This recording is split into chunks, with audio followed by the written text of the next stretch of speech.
Olá, queridos amigos do Círculo das Vidas. Sejam bem-vindos ao nosso canal. Hoje, vamos mergulhar em uma história que nos faz questionar os caminhos da vida e a aparente injustiça do destino, tecida nas profundezas da alma humana, ecoando mistérios de existências passadas.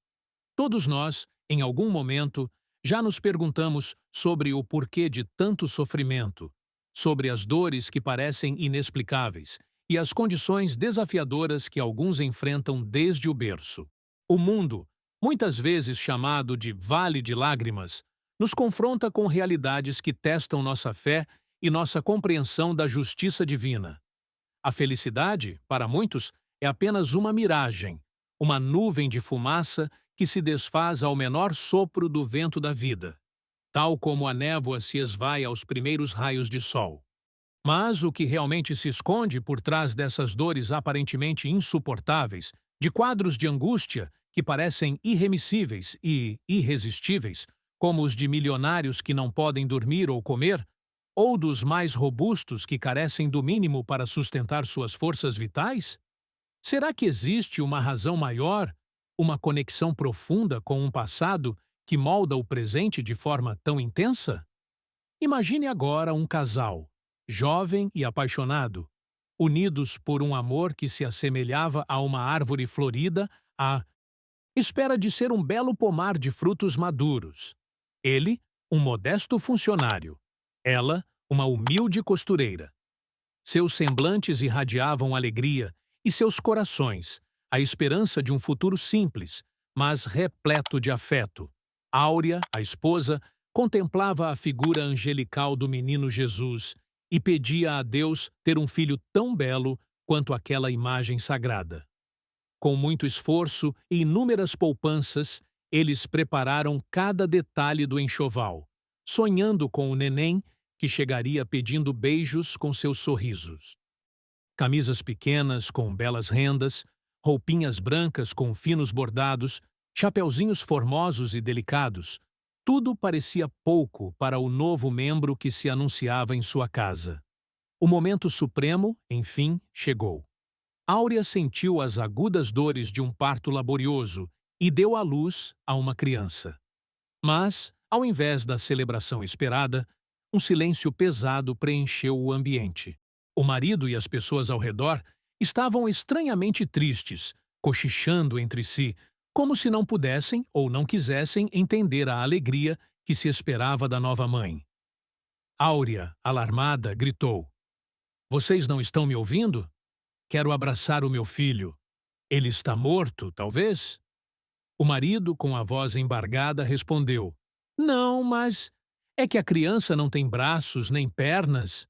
A resposta de Áurea foi algo extraordinário e tocou a todos. "Assim estará mais tempo nos meus braços", disse ela, abraçando seu filho com ânsia delirante, aceitando-o plenamente. O neném era belíssimo, branco como a neve, com olhos azuis e cabelos loiros abundantes, e seus grandes olhos tinham um olhar muito expressivo.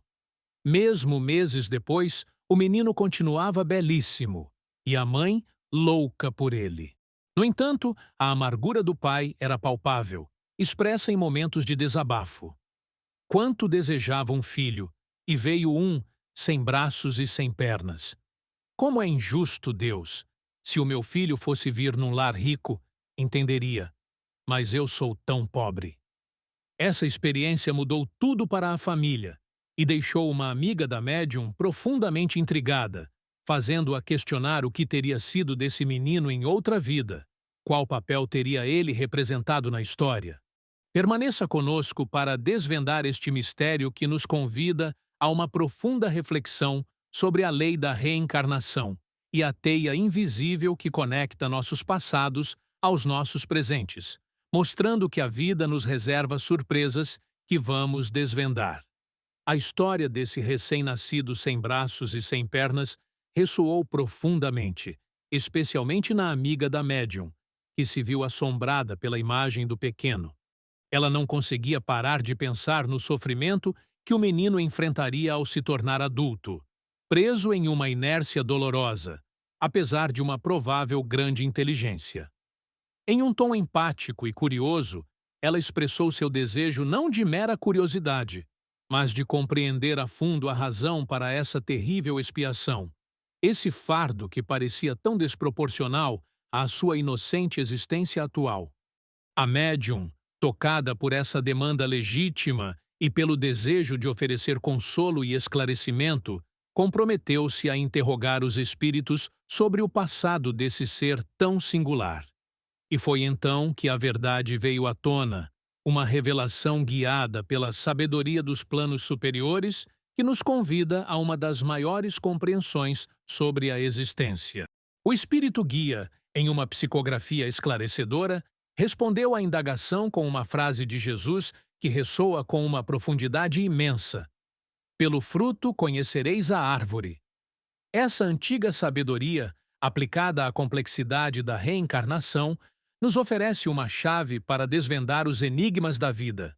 O guia espiritual explicou que, quando se observa um ser humano carregado de cadeias desde o momento do nascimento, é possível deduzir, sem a menor sombra de dúvida, que tudo o que hoje lhe falta é consequência direta dos abusos cometidos em encarnações anteriores. Não se trata de punição arbitrária, mas de um reajuste, uma lei de causa e efeito em plena operação, uma lei de ajuste e harmonia universal. A dor e o sofrimento, quando bem entendidos e compreendidos, não são meros caprichos do destino, mas a confirmação e a prova da justiça de Deus. Eles servem como um poderoso instrumento de transformação, capazes de mudar o futuro da humanidade. O homem, ao descobrir que é um espírito imortal, que vem evoluindo através dos milênios por muitas existências e que por muitas outras ainda precisará reencarnar rumo à sua perfeição, acordará para a sua nova realidade, a de ser um anjo em potencial. E assim, começamos a desvendar o que significa a falta de membros em um recém-nascido, aprofundando-nos nas razões que fundamentam a lei da reencarnação sob a luz do Espiritismo, de grande importância para todo ser humano. A cada passo nessa jornada de conhecimento, percebemos que a vida é uma série de acontecimentos ligados estreitamente entre si. Um novelo sem pontas soltas, onde os fios, por mais enrolados que estiverem, nunca se soltam. Seus nós não precisam ser cortados pela violência, como Alexandre, o Grande, fez com o nó górdio. Eles se desfazem pela compreensão e pelo ajuste. O espírito, livremente ou forçosamente, vai quitando suas contas em inúmeras encarnações.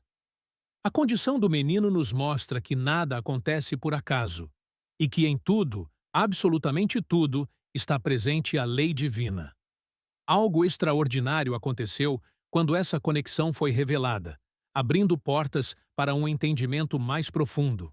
E foi então que a verdade veio à tona, revelando que a história do pequeno recém-nascido está intrinsecamente ligada às escolhas de um passado longínquo, cujas consequências se manifestam no presente, esperando a oportunidade da redenção e do aprendizado contínuo.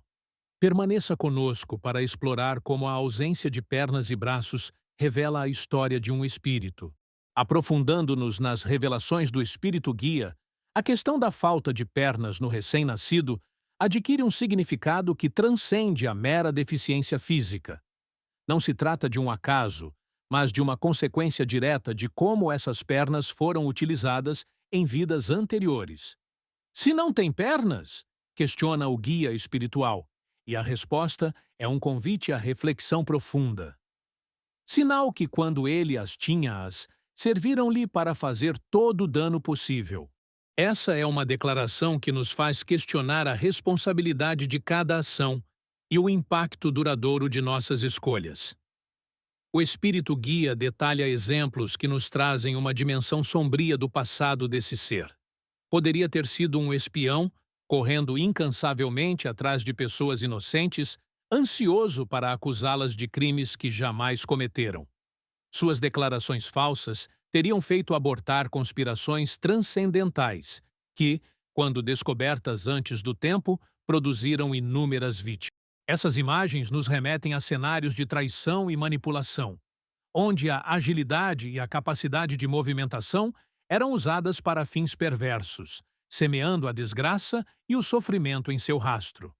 Além disso, a falta de pernas também poderia ser um indicativo de que elas foram usadas para precipitar em um abismo seres indefesos, pessoas que, de alguma forma, estorvavam seus planos iníquos. Imagine a brutalidade de utilizar a força física para remover obstáculos humanos, sem qualquer hesitação ou compaixão. O ser humano que reencarna sem as pernas, de acordo com essa visão, as teria empregado para atormentar seus inimigos, transformando-se no flagelo das pessoas que o cercavam. Essa descrição nos leva a um tom misterioso e até mesmo um pouco sombrio, mas essencial para a compreensão da justiça divina. A ausência de membros tão necessários, como as pernas, não apenas aponta para o mau uso, mas também destaca uma crueldade sem limites e um desejo em fazer o mal, impossível de descrever. Isso não se resume a erros pontuais, mas a instintos tão perversos que atestam um prazer de fazer o mal pelo próprio mal. É um retrato de uma alma que se deleitava na transgressão, sem se importar com as consequências devastadoras para os outros. Coitado daquele que nasce sem pernas, exclama o espírito guia. Essa compaixão final, apesar da descrição dos atos, nos lembra do tratamento respeitoso de temas sensíveis. Casos como este nos fazem questionar profundamente a natureza da justiça e da misericórdia.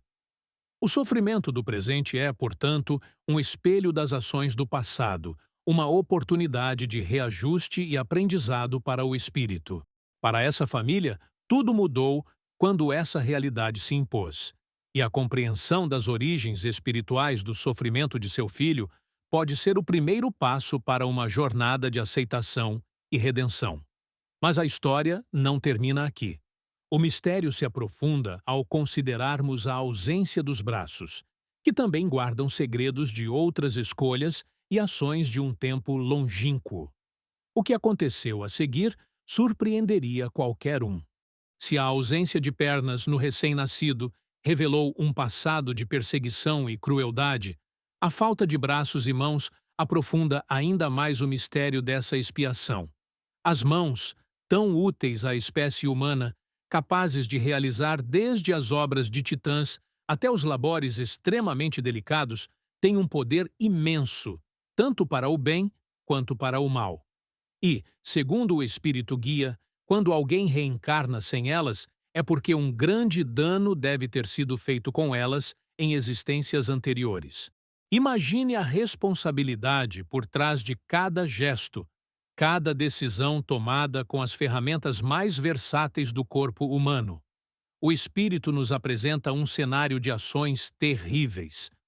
As mãos podem ter sido usadas para assinar as sentenças de morte, que levaram as inúmeras vítimas à forca, principalmente as inocentes. Visualize a frieza de um carrasco ou de um juiz injusto, cujo poder de vida ou morte era exercido com total desconsideração pela verdade e pela vida alheia.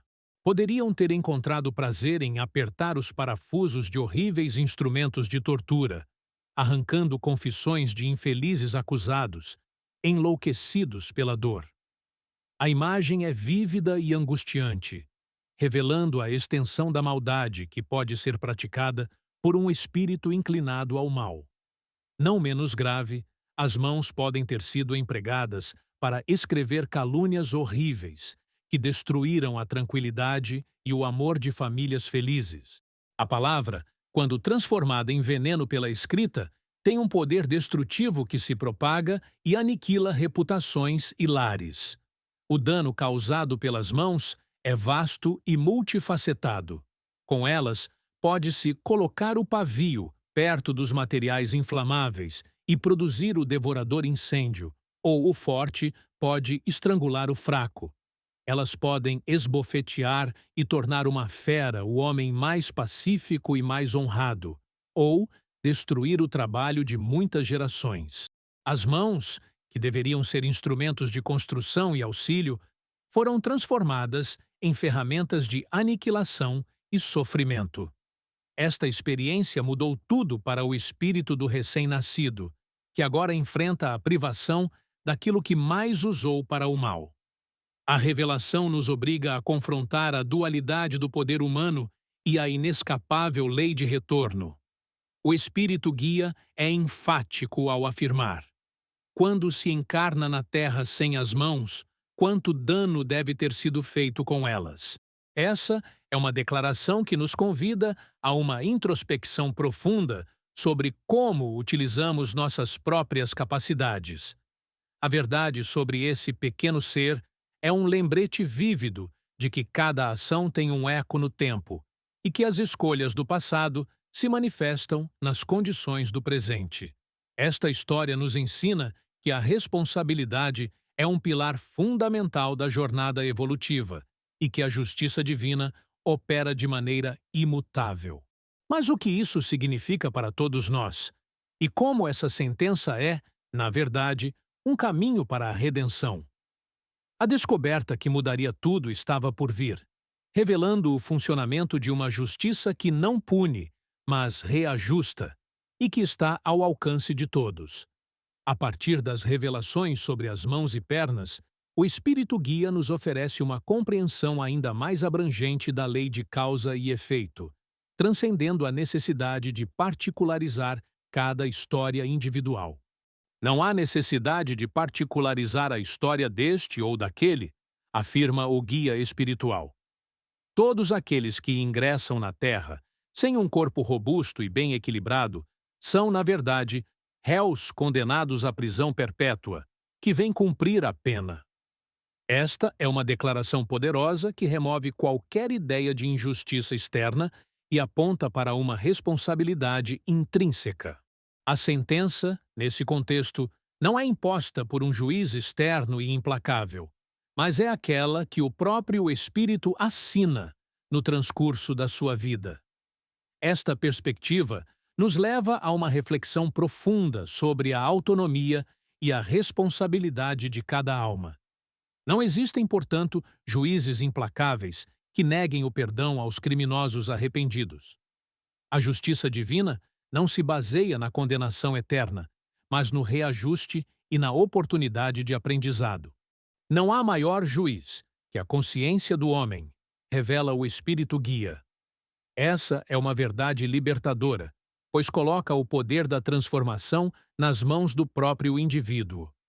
O espírito pode, por um tempo, embriagar-se com fáceis triunfos de seus crimes, fechar os ouvidos às maldições de suas vítimas e os olhos para não ver os quadros de desolação que produziu, podendo até se estacionar por milhões de séculos. Mas essa fuga é temporária e ilusória. Chegará, inevitavelmente, um dia em que, a despeito de si mesmo, acorde. Nesse momento de despertar, o espírito vai ver, ouvir e reconhecer sua pequenez. Ele mesmo, em sua própria consciência, vai chamar seu julgamento e sua sentença final.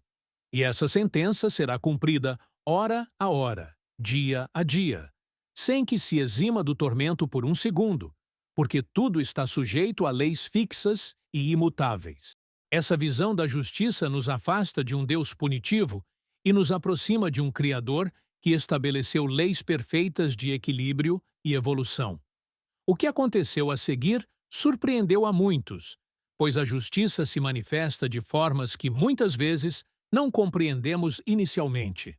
Essa revelação é um convite a olhar para as deficiências e sofrimentos do presente não como fatalidades aleatórias, mas como capítulos de uma história mais longa, onde o próprio Espírito é o autor principal de seu destino. A história do recém-nascido sem braços e sem pernas se encaixa perfeitamente nesse panorama, mostrando que sua condição é um eco de um passado de escolhas que agora clamam por reajuste. Para esta família, tudo mudou quando começaram a entender que o sofrimento não é em vão, mas um caminho para a autoiluminação. A descoberta que mudaria tudo estava por vir, mostrando a conexão entre o passado e o presente, e como a verdadeira libertação reside na aceitação e na transformação. É o começo de algo muito maior, um ciclo de aprendizado que todos nós, em diferentes graus, experimentamos. As palavras do Espírito Guia trazem uma clareza que dissipa as névoas da ignorância sobre o destino humano, conectando de forma irrefutável os criminosos de ontem com os aleijados, cegos, mudos, idiotas, pessoas sem pernas, sem mãos, os que padecem fome e sede e são perseguidos pela justiça de hoje. Essa é uma revelação poderosa que sublinha a continuidade da vida e a interconexão das existências, mostrando que as aparências enganam e que a verdadeira história se desdobra ao longo dos séculos. Um ditado popular, muitas vezes mal interpretado, ganha uma nova luz. Não confies nos homens que têm a mão aleijada por Deus. O guia espiritual corrige a expressão, mas confirma a grande verdade no seu fundo. Se os homens observarem atentamente, verão que a maioria desses seres desafortunados revela no seu semblante a degradação do seu espírito. É crucial entender que a destra de Deus não imprimiu a ferocidade em seu rosto, mas sim que ela é o acúmulo de seus crimes, os maus e perversos instintos que endureceram as linhas de seu rosto. Isso significa que as deformidades e o sofrimento não são castigos arbitrários de uma divindade vingativa, mas sim a manifestação exterior de um estado interior, de um processo de ajuste que o próprio Espírito iniciou para sua redenção. É uma perspectiva que nos convida a uma compaixão profunda e diferenciada. Para esses prisioneiros de suas próprias escolhas, devemos ter toda a compaixão, esforçando-nos para guiar-lhes pelo melhor caminho, como vocês fariam para com seus filhos. Eles são, de fato, os mais necessitados, os mais aflitos. Mesmo em meio à maior abundância, para eles, não há água na fonte, trigo nos campos, frutos nas árvores, calor no lar da família. São os judeus errantes da lenda, que andam sempre sem encontrar uma pedra para se sentar. Essa imagem poética, mas carregada de dor, ilustra a solidão profunda de um espírito que ainda está em processo de reajuste com as leis divinas, que ainda não encontrou a paz que a harmonia universal oferece. A conclusão do Espírito Guia é um alerta e um chamado à ação. É muito ruim ser mau. Essa frase simples encapsula a complexidade da lei de causa e efeito e a inevitável colheita de nossas semeaduras. Essa história nos ensina que a empatia é fundamental e que a compaixão se estende não apenas à vítima, mas também àquele que, por suas ações passadas, se encontra em um estado de sofrimento e expiação. A vida nos reserva surpresas que se desdobram em lições valiosas, e o caso do recém-nascido sem braços e pernas é um exemplo pungente disso. Era apenas o começo de algo muito maior, de uma compreensão que transforma a maneira como vemos a dor e a redenção. A médium, Amália Domingo Soler, em sua reflexão profunda sobre as palavras do Espírito Guia, reitera a sabedoria contida na máxima: pelo fruto se conhece a árvore. Essa verdade universal nos lembra que nossas ações, sejam elas boas ou más, são sementes que, inevitavelmente, germinarão e produzirão seus respectivos frutos em algum momento de nossa jornada evolutiva. É, portanto, muito ruim ser mau, como ela mesma conclui, concordando plenamente com a orientação espiritual. Essa concisão expressa uma profunda compreensão de que a maldade é um caminho que leva a si mesmo à desdita. No vasto cenário da existência, a dor não é um castigo arbitrário, mas um mecanismo intrínseco de aprendizado, uma poderosa alavanca para o despertar da consciência. As fontes nos indicam que a dor e o sofrimento são, na verdade, a confirmação e a prova da justiça de Deus. Quando bem entendidos e compreendidos, eles possuem o potencial transformador de mudar o futuro da humanidade. Essa é uma perspectiva inspiradora, que ressignifica o sofrimento, elevando-o de mera aflição a uma oportunidade de crescimento espiritual e a uma possibilidade de redenção. A lei da reencarnação, sob a luz do Espiritismo, é de grande importância para todo ser humano, pois permite que o homem compreenda quem é, de onde vem e para onde vai.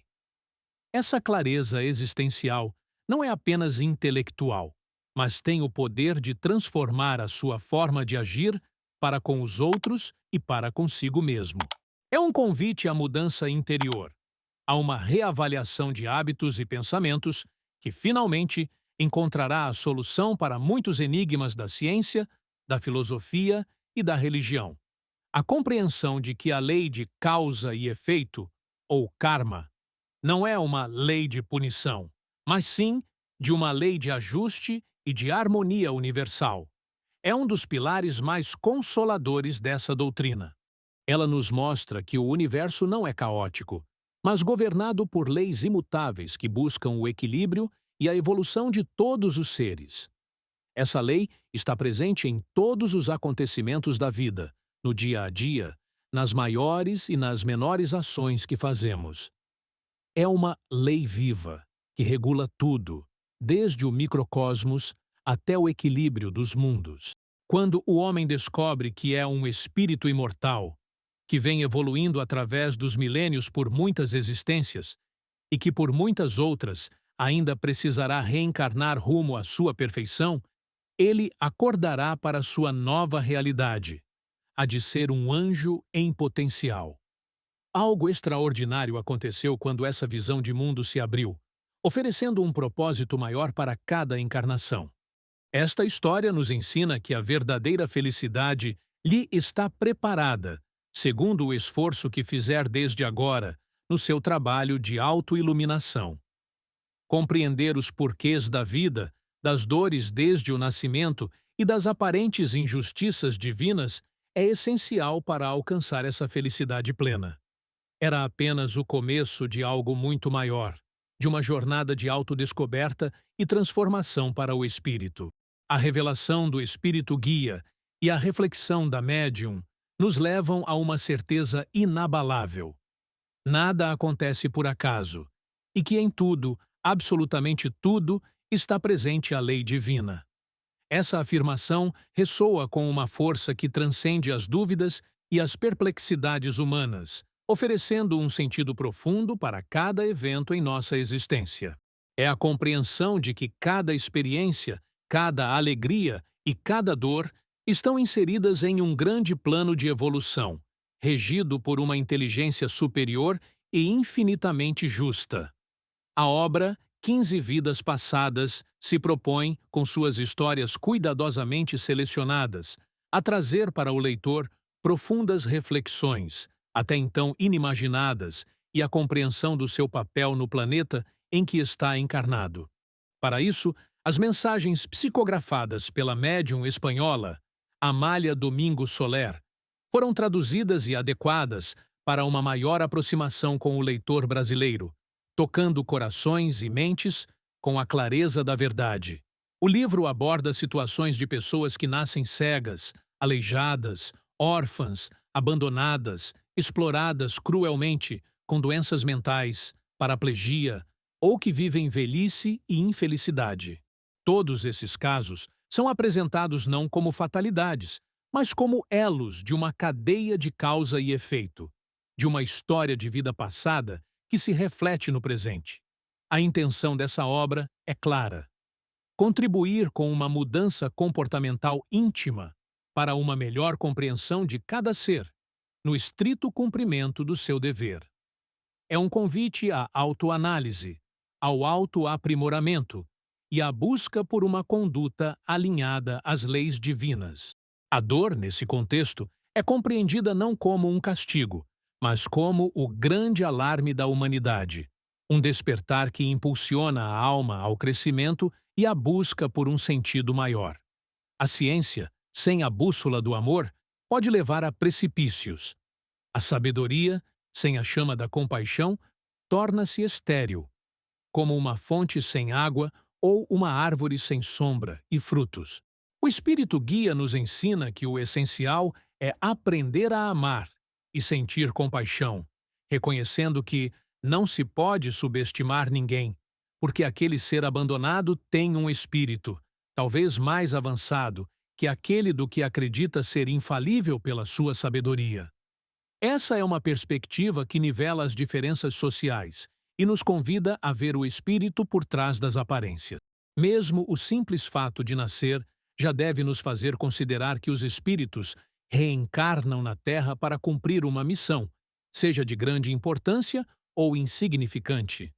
Portanto, todo homem merece respeito e devemos nos esforçar para protegê-lo e amá-lo. A ciência que não desce até o desamparado receberá o castigo merecido, como vimos no caso do sábio Raul. Esta história nos ensina que a verdadeira grandeza reside na humildade e no serviço ao próximo. Casos como este nos fazem questionar nossas próprias atitudes, convidando-nos a cultivar um amor que se manifesta em ações concretas de bondade e solidariedade.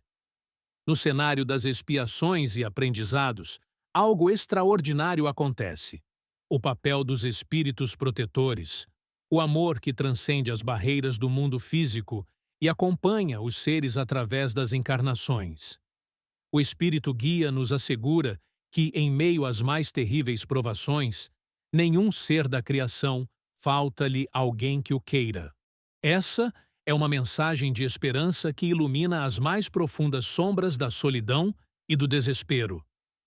Mente aquele que diz que está sozinho, pois todos os homens estão acompanhados de alguma alma protetora.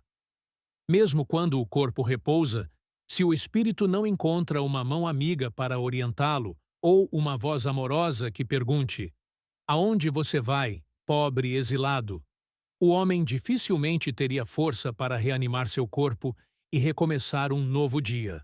As necessidades da alma são as do amor, e sem esse alimento essencialmente divino não podem viver, assim como as flores precisam do orvalho e os pássaros não vivem sem suas asas. Essa metáfora poética nos lembra da vitalidade do afeto e da interdependência espiritual. Quando as expiações obrigam o espírito a carecer de família, de lar e de seres afins, ele pode se encontrar em uma doble prisão, separado dos seus semelhantes e com a razão obscurecida. No entanto, mesmo nesses momentos de aparente desamparo, não lhe falta alguém que o queira, visível ou invisível. Muitos que se sentem deserdados na terra têm seus tutores no mundo espiritual, que cuidam da sua herança e guardam os seus tesouros, para quando forem dignos de possuí-los. Essa é uma verdade que nos conforta e nos inspira a perseverar no caminho do bem. A história do recém-nascido sem braços e sem pernas, embora reveladora de um passado de erros, também é um convite à compaixão, não só para a vítima, mas também para o espírito que expia suas faltas. É um chamado para amar e sentir compaixão, pois as vítimas e os algozes precisam de amor e compaixão. A vida nos reserva surpresas que nos desafiam a ir além do julgamento superficial e a abraçar a complexidade da jornada evolutiva de cada alma. A capacidade de perdoar e de oferecer amor, mesmo àqueles que nos causaram dor, é o caminho para a redenção e para a verdadeira felicidade. Os espíritos superiores vêm para demonstrar que a alma nunca morre e para ensinar que o homem é responsável por si mesmo, por se premiar ou se castigar, e que as leis de Deus são imutáveis. Eles contam a história dos erros do passado para explicar os infortúnios do presente, estimulando o cultivo da razão para o conhecimento perfeito de Deus. Era apenas o começo de algo muito maior, de uma compreensão que nos eleva e nos transforma, mostrando que o amor é a força motriz de todo o universo. A jornada de desvendar os mistérios da reencarnação nos revela que a ciência sem a bússola do amor pode, de fato, levar a precipícios. A verdadeira sabedoria reside na capacidade de unir o conhecimento à compaixão, transformando a dor em um instrumento de progresso. A dor, como um grande alarme da humanidade, desperta sentimentos e impulsiona a alma ao crescimento, levando-nos a uma compreensão mais profunda das leis divinas. Esse é o convite da doutrina espírita, que nos permite olhar para o sofrimento sob uma nova ótica, como um caminho para a autoiluminação. O conhecimento da reencarnação é crucial para que o ser humano entenda quem é, de onde vem e para onde vai. E essa compreensão tem o poder de transformar a forma de agir para com os outros e consigo mesmo. Ao desvendar a teia que conecta as vidas passadas às experiências presentes, o homem acordará para sua nova realidade, a de ser um anjo em potencial. É um chamado inspirador à transformação interior, a um despertar para a grandeza que reside em cada um de nós, esperando ser cultivada. A história do recém-nascido sem braços e sem pernas e as verdades reveladas pelo Espírito Guia são mais do que meros relatos. São lições vivas que nos convidam a uma reflexão contínua. Elas nos mostram que não há lamento sem história, nem boa ação sem recompensa. Cada experiência, por mais dolorosa que seja, carrega em si a semente de um aprendizado e a oportunidade de reajuste. Trabalhem no seu progresso, e quando vocês encontrarem um desses infelizes, como o espírito que deu origem à nossa comunicação, sinta piedade dele, porque ainda o esperam horríveis sofrimentos, muitas existências dolorosas, nas quais a solidão será a sua herança. No entanto, o Espírito Guia nos lembra que o espírito nunca está sozinho. Mesmo na convalescença de uma alma doente, há sempre o amparo dos guias espirituais, o amor dos que zelam e orientam, mesmo que invisíveis aos olhos terrenos. A maioria dos seres encarnados na Terra são doentes convalescentes, e somente nos espíritos vão encontrar os médicos da alma, que vão acalmar a sua devoradora sede. Essa é a promessa do mundo espiritual, a certeza de que, apesar das dificuldades, há sempre apoio e orientação para aqueles que buscam a luz. Compreendendo que na criação tudo é justo, os homens adorarão a Deus em espírito e verdade, louvando seu nome com hosanas ainda não cantadas na terra. Esta história nos convida a sermos mais compassivos com os criminosos, pois, talvez amanhã, voltemos a ser. Que as lições deste caso inspirem cada um de vocês a uma jornada de autoconhecimento, amor e compaixão. Citação das fontes. As informações deste roteiro foram extraídas do livro 15 Vidas Passadas, que compila relatos psicografados pela médium espanhola Amália Domingo Soler e traduzidos por Luís U. Rivas. Convidamos você a explorar mais histórias inspiradoras no canal Círculo das Vidas.